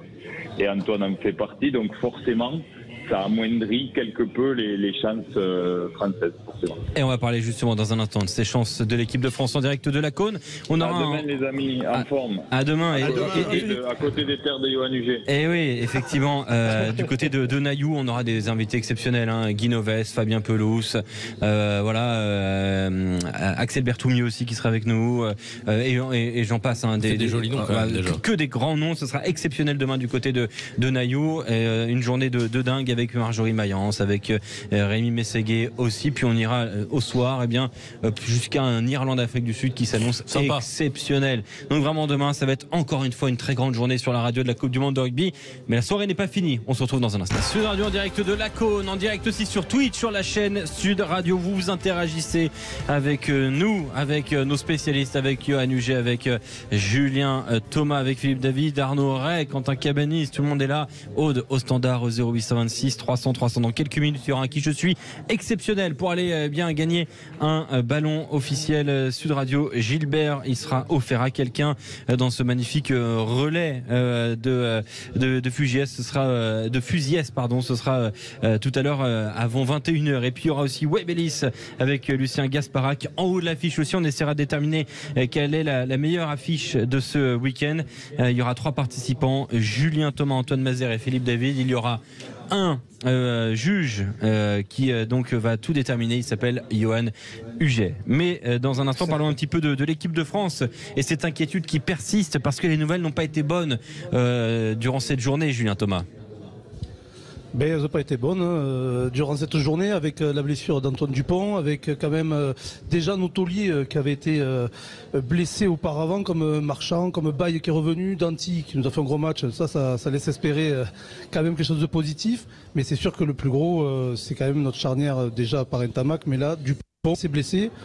Maintenant, par rapport au sondage, c'est vrai, Amensi, Appauvri, ou est-ce que la relève derrière avec Lucu peut être aussi performante avec Jalibert? Je pense que oui.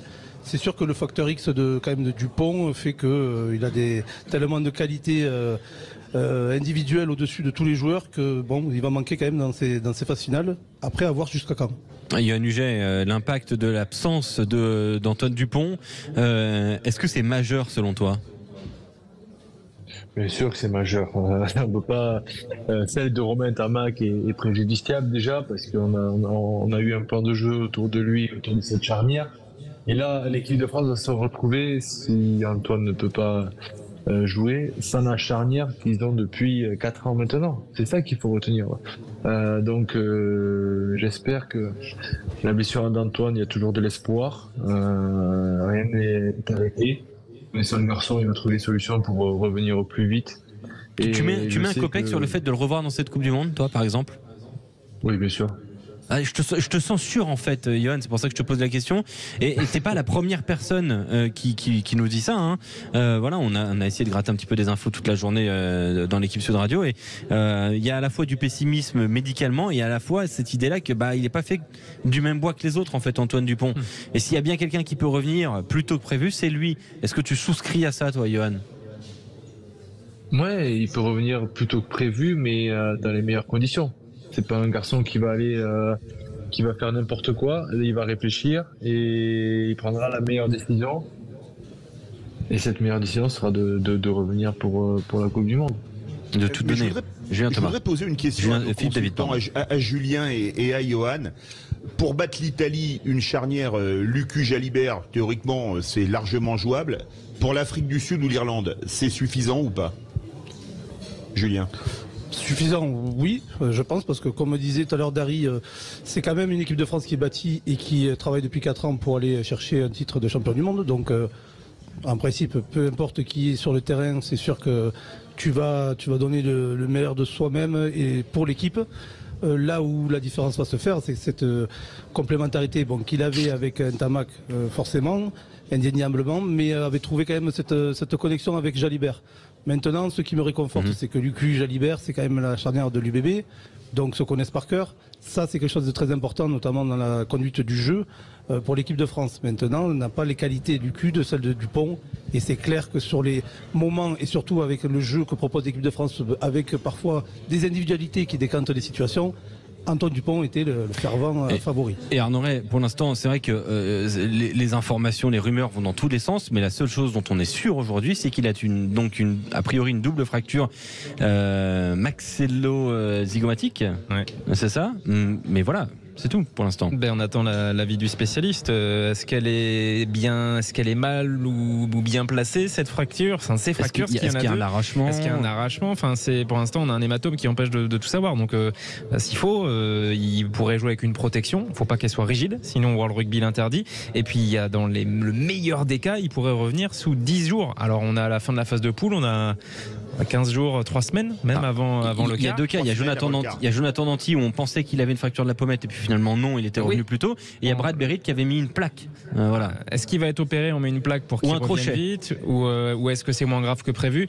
Bon, ça a l'air quand même d'être assez grave pour Antoine Dupont avec la double fracture qui est avérée. Maintenant, c'est quel type de fracture c'est? Si dans le meilleur des cas, il pourrait revenir dans 15 jours. Mais bon. Oui, mais j'ai l'impression qu'on se cache un peu pour l'instant de ne pas donner la vérité ou la décision finale par le fait qu'il ait cet hématome. C'est ta double fracture. Bon, déjà, tu sais un peu le timing quand tu peux revenir, et puis c'est pas juste le hématome. Non, mais je crois que c'est juste pour savoir si c'est déplacé ou pas. C'est pas question que ce soit caché ou pas. La fracture, elle est là. Il y en a même deux. Tu sais très bien quand est-ce soit il va revenir pour les phases finales, ou soit si c'est fini la Coupe du Monde. Il y a plusieurs options. Il y a plusieurs options en fait. C'est pour ça que il y a plusieurs options. Donc c'est pour ça que tout le monde reste un peu sur sa réserve, parce que c'est une décision qui est lourde de conséquences s'il se devrait arrêter la Coupe du Monde. Donc tout le monde cherche la meilleure option pour essayer qu'il revienne le plus vite possible. Et oui, et c'est toute la question qui aujourd'hui nous habite. On va parler d'en haut de l'affiche. Je me voyais déjà en haut de l'affiche, en 10 fois plus gros que n'importe qui, mon nom s'étalait. Je me voyais déjà adulé et riche. C'est la première participation de Philippe David dans En haut de l'affiche. Qu'est-ce qu'on va faire, Philippe? Eh bien, on va essayer de déterminer quelle est la meilleure affiche de ce week-end, de ce 3e week-end de Coupe du Monde. Les autres ont l'habitude, je te préviens, Antoine Mazer et Julien Thomas. Tu es un petit peu seul contre tous, mais ça, tu connais bien le principe. Oui, c'est une émission que j'animais il y a quelques années. C'est pour ça que je le dis. Et tu as commencé par un impair, Philippe. Oui. Je suis désolé, tu as commencé par un impair. Il y a toujours un top départ pour savoir quelles affiches vous allez devoir choisir. J'envoie le même message à tout le monde. Le premier qui répond choisit l'affiche qu'il veut, et ainsi de suite. Donc je n'ai pas l'identité de ton affiche. Donc tu seras le 3e à t'exprimer aujourd'hui. Eh bien, je serai le 3e. Et tu seras le 3e à t'exprimer. Tu devras être plein de panache. Qui va s'exprimer en premier? Johan Huget. C'est toi qui choisis, Johan, puisque c'est toi le juge aujourd'hui. Est-ce Julien Thomas qui s'exprime en premier ou Antoine Mazer? Julien Thomas. Ah, Julien Thomas, ça nous régale, ça nous fait grand plaisir. Ça va être magnifique. J'ai le sentiment que c'est le seul qui est capable de faire en seulement 30 secondes. Oui, parce que 30 secondes, pas une de plus. Et là, cette fois, on coupe les micros, je vous préviens. Julien Thomas, qui a été prompt à répondre et qui a choisi Pays de Galles, Australie, 30 secondes. Alors, choisi Pays de Galles, Australie, dans cette poule C. L'Australie qui a quand même été critiquée cette semaine avec la défaite contre les Fidjiens d'Eddie Jones par les choix du capitaine. On a vu Carter Gordon en 10 qui a été nullissime et qui a été le seul 10 du squad quand même pris. Donc une équipe d'Australie qui doit se racheter face à une équipe du Pays de Galles avec 2 victoires, notamment face aux Fidji, mais surtout au Portugal dernièrement. Et là, s'ils gagnent les Gallois, s'ils gagnent ce match, pourraient se qualifier directement pour les quarts de finale. Donc il y a match dans le match. Alors niveau timing, il est parfait sur le timing. C'est parfait. En plus, il a mis un taquet à Gordon. Ça veut dire derrière, je vais prendre une. Non, franchement. Et puis il a mis un taquet au numéro 10 australien, ça me va. Julien, franchement. Quand t'as Cavalis qui a passé le match à le critiquer. Franchement, Julien, je t'ai trouvé excellent, mais c'est pas moi qui juge de toute façon. Merci. Mais il a été grand. T'as encore une fois, on s'est passé la nuit à préparer ça, ce qui forcément ternit ta performance. Antoine Mazer. Antoine Mazer, à côté, qui c'est? Antoine Mazer, 30 secondes. Alors tu as la tâche facile, puisque tu as choisi Irlande, Afrique du Sud. 30 secondes, Antoine. C'est tout simplement l'une des 2 affiches que tout le monde avait coché au moment du tirage au sort avec France All Black, et elle arrive demain. Les Galactiques sur le pré de Saint-Denis, ça fait rêver. Dans l'histoire entre l'Irlande et l'Afrique du Sud, c'est toujours des énormes matchs, quasiment à chaque fois à moins de 6 points d'écart. C'est surtout un match pour éviter l'équipe de France en quart de finale, et pour qu'on ait le tout, ça sera à vivre sur Sud Radio, la radio de la Coupe du Monde de rugby. Avec qui? Avec toi, Alexandre Priam. J'ai une question. Que demander de plus? Il est trop court, il est précoce, il a tout donné. Et il a tout donné, il est venu 7 secondes trop tôt. C'est terrible. À la fois, je trouve ça très mignon, mais ce serait une pénalité. Oui. Enfin, évidemment, ce sera pénalisé. On peut pas accepter ça, Antoine. La flatterie, c'est scandaleux. Non, mais après, c'est Johan qui va juger. C'est Johan qui va juger. C'est trompé d'arbitre, c'était Johan Huget. C'est Johan Huget qui va juger. Philippe parlait de Pamiers. Philippe, t'aurais dû parler de Pamiers. Et oui, du club à Pamiers. T'aurais dû. Du coup, qu'est-ce qui reste à Philippe David? Il reste à Philippe David, Géorgie-Portugal, samedi 14h demain sur Sud Radio. Il y aura Angleterre-Chili à 17h45. Il te reste aussi Écosse-Tonga. Et moi j'ai choisi Portugal-Géorgie. Géorgie-Portugal. Absolument, Portugal-Géorgie, c'est pareil. Et pourquoi j'ai choisi Géorgie-Portugal? Bon, parce que mes amis qui ont moins de panache que moi ont pris les gros morceaux. Mais pourquoi? Parce que je sens qu'il y a quelque chose qui est en train de se faire au Portugal. C'est que le rugby commence à prendre dans le pays. Moi, j'ai pas mal d'amis franco-portugais qui me disent que leurs familles là-bas suivent les matchs. Ils n'ont pas été ridicules contre les Gallois. Ils perdent 28-8. On a déjà pris des plus grosses roustes contre le 15 du Poireau. Ils ont joué la Géorgie il y a un an. Ils ont perdu que de 9 points. Et en plus, et j'ai démarré plus tard et je termine. Ils ont un entraîneur que j'adorais quand il était joueur, un certain Patrick Lagisquet. Alors je le dis en portugais, Força Portugal. Je savais qu'il allait portugais. Ça allait finir en portugais. C'était évident. Et le débrief de ce match, le bilan de ce match et le débrief, ce sera en direct de Naïou avec Philippe David demain à partir de 16h.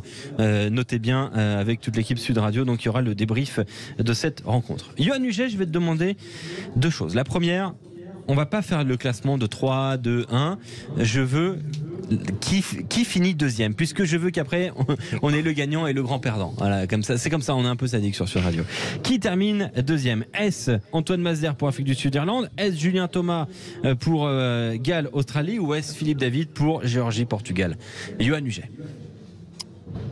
Philippe David. Philippe David, deuxième. J'espérais médaille d'argent, c'est bon. Médaille d'argent. C'est une belle première. C'est une très belle première. Bravo Philippe. Il faut encourager. Il faut encourager, c'est vrai. C'est une belle première, Philippe. Maintenant, c'est important, Yoann. Tu sais, c'est énorme. Non, mais c'est vraiment. On ne le prend pas à la légère sur Sud Radio. Le en haut de l'affiche, le champion en titre, pour l'instant, c'est Philippe Spanghero. Depuis le début de la saison, il est exceptionnel. Qui va remplacer Philippe Spanghero, qui aujourd'hui est absent et non excusé et il est d'ailleurs désormais totalement tombé de son piédestal. Philippe, ça lui fera pas de mal. Qui va s'imposer aujourd'hui? Est-ce Julien Thomas avec Galles Australie ou Antoine Mazère avec Afrique du Sud-Irlande? Il y a beaucoup de répercussions à ce choix-là. Qui termine premier? Yoann Huget. Galles Australie. Oh là là, c'est Julien Thomas. Mais je dirais Julien Thomas quand même. Julien Thomas qui s'impose. Bravo Julien. Bravo Julien. Je l'accepte pour Julien, c'est un lot de consolation après ce qui s'est passé la semaine dernière en délocalisation. Mais félicitations Antoine quand même pour ta 3e place, c'est bien. Bravo, t'es quand même sur le podium. Ben oui, bravo Antoine. Bravo Antoine. Bon match. Bon ben voilà, et tu sais qu'à cause de toi, Yoann, Julien il va nous le rabâcher tout le temps. Enfin voilà, maintenant c'est. Non. Ah bah si, t'es pas le genre toi. Merci l'arbitre, il a toujours raison de son arbitre. Ah bah oui, ça t'arrange. Quand il te met des cartons rouges parce que c'est toi qui mets des droits, t'as dit Hartley. C'est moins. Et les chiquettes que tu mets à Dylan Hartley à Northampton aussi, hein. Julien Thomas. Voyage à Dublin, ça par contre. Ah oui bah oui, ça t'a fait un bon petit voyage au Temple Bar. Et ça c'est jamais, toujours avec modération. Surtout Julien Thomas. Surtout fini au cristal, oui. Ah oui, surtout fini au cristal. C'était toi de masque. Ah oui, bah ça tu connais bien Julien Thomas, toi, Yoann. Vraiment, ça sent que tu connais le garçon. Dans un instant, on va revivre un grand moment de l'histoire de la Coupe du Monde de rugby raconté par Lucien Gasparac. C'est l'instant web Élise dans quelques minutes. Et puis il y aura un qui je suis à la Cône pour remporter le ballon Gilbert Sud Radio, un qui je suis qui sera exceptionnel. Il sera très difficile et il y aura des équipes absolument dingues qui vont être formées. À tout de suite. Avec Philippe David, avec Philippe Spanghero, avec Yoann Huget, avec Julien Thomas en direct de la Cône et avec Lucien Gasparac pour un grand moment de l'histoire de la Coupe du Monde. Mesdames, messieurs, bonsoir. Nous sommes sur le point de vivre un événement historique. Christian Dominici a pris le ballon. Il a passé. C'est français. Essai de Christian Dominici, c'est un génie. Cocorico encore frappé, nous en sommes fiers. Le panache à la française. Sud Radio, la radio de la Coupe du Monde de rugby. On est dans la nuit de Twickenham et Penaud va récidiver après une magnifique attaque classique. 7 essais. Nous sommes devenus plus qu'une simple équipe de rugby. Tu aurais imaginé ça? Comment j'aurais pu? C'est un grand moment qu'on va vivre et un moment qui nous a tous marqués, même quand on était très jeune, Lucien Gasparac. Allons-y. Après avoir fait un match de la Coupe du Monde 1991 la semaine dernière et avoir frôlé le licenciement, je suis encore là, n'en déplaise à Philippe Spanghero.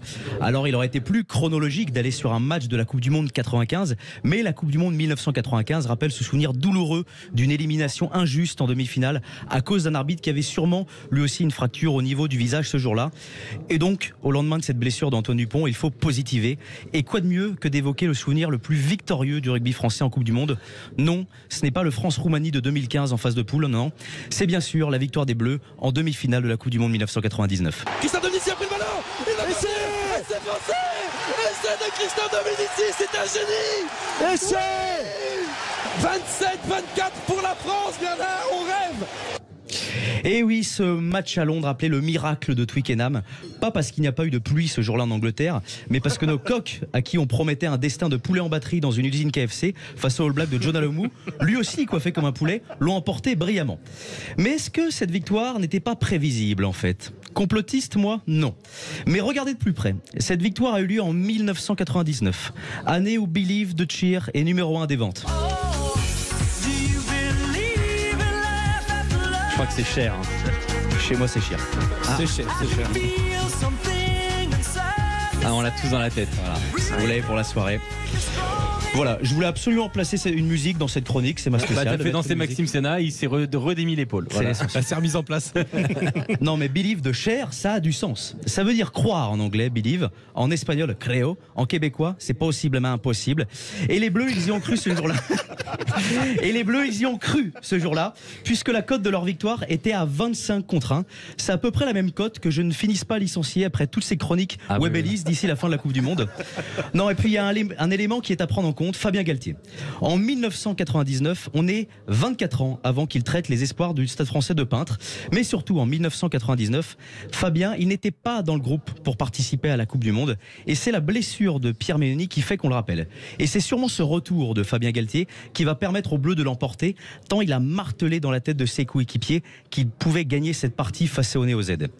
Apparemment, il aurait autant martelé ce message que Alex Priam qui répète que Sud Radio est bien la seule et unique radio de la Coupe du Monde de rugby et pas une autre. Je plaisante bien sûr. Et en tout cas, vraiment avoir des problèmes. Moi. Et en tout cas, la magie a opéré puisque les Bleus s'imposent dans un match dantesque, 4 essais à 3 face à des Blacks qui se voyaient déjà champions du monde. Et ce, grâce à un plan de jeu simple, agresser les Blacks. Franck Menel, ouvreur du 15 de France, avait déclaré: dans les meilleures équipes françaises, l'artiste côtoie le boucher. Et là, pour le coup, les 15 joueurs sur le terrain étaient des bouchers. Même Philippe Bernatsal et ses 75 kilos est devenu écarisseur chez Charal ce jour-là. De toute façon, on n'allait pas gagner sur la passe à gauche de Franck Tournaire ou sur la vision du jeu de Marc Lévremont. La passe à gauche de Franck Tournaire, non mais t'as pas honte. Non mais je te jure. Et quand on revoit ce match, on se dit qu'il aurait pu avoir un faites entrer l'accusé par Christophe Ondelat sur cette rencontre. Allez, je vous le fais. Mais non. Une équipe de France de base sans histoire, tranquille, qui a massacré 15 joueurs de rugby néo-zélandais venus en touriste à Londres. Et le tout à coups de crampons 21 mm. Une histoire qui rappelle les plus bas instincts de l'âme humaine. J'en peux plus de lui. Donc voilà, reprenons espoir. Malgré le possible forfait d'Antoine Dupont, l'équipe de France s'en sort toujours à coups d'histoire d'hommes et de stratégie guerrière. Et on imagine que nos Bleus sont déjà en train d'aiguiser les couteaux pour faire un match qui accouchera d'une chronique Web Ellis. Merci beaucoup. Merci. Lucien Gasparat qui applaudit à la Cône et à Paris. Voilà, il met ensemble les deux publics, soit tarnais ou parisiens.